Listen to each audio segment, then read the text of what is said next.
The nation of Haiti on edge tonight after their president was shot dead by gunmen in an overnight raid, and his wife now in critical condition receiving treatment in the U.S. And new tonight, just moments ago, officials in Haiti say police have arrested the assailants believed to be responsible for this attack.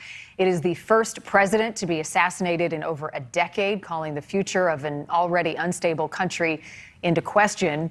White House correspondent Allison Harris is live for us in D.C. right now with how the White House is responding. Allison. Well, Marty, you just shared the breaking news there, reportedly that these men who are responsible are in custody. The White House says today that this is horrific and tragic, saying that they are standing ready to help Haiti secure the country. And meanwhile, the U.S. Embassy in Haiti is closed today, recommending that Americans who are there make contingency plans to leave. Overnight, gunmen stormed the home of the Haitian president, assassinating President Jovenel Moïse and shooting his wife, the First Lady, now reportedly in a Miami hospital. NewsNation cannot independently verify this video, which appears to show the armed guards at the home and gunshots.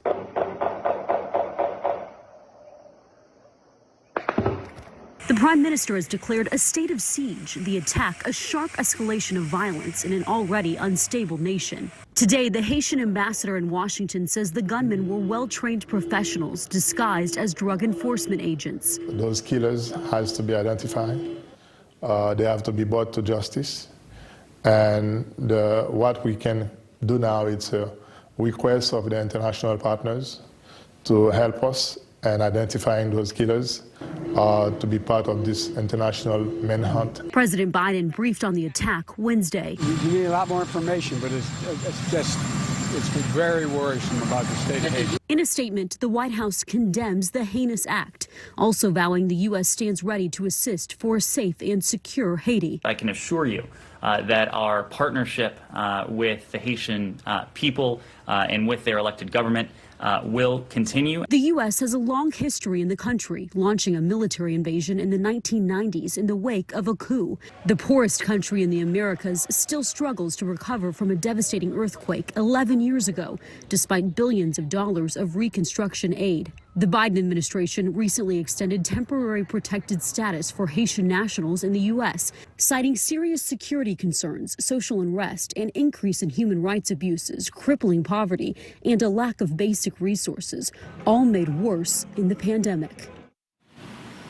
And again, there is breaking news tonight that these people who are responsible for this assassination have been arrested. We don't have any information about where they were apprehended or how many of them there are. Just that breaking news tonight. We do know that the acting prime minister is now in charge in Haiti. It would have typically been the Supreme Court's Chief Justice.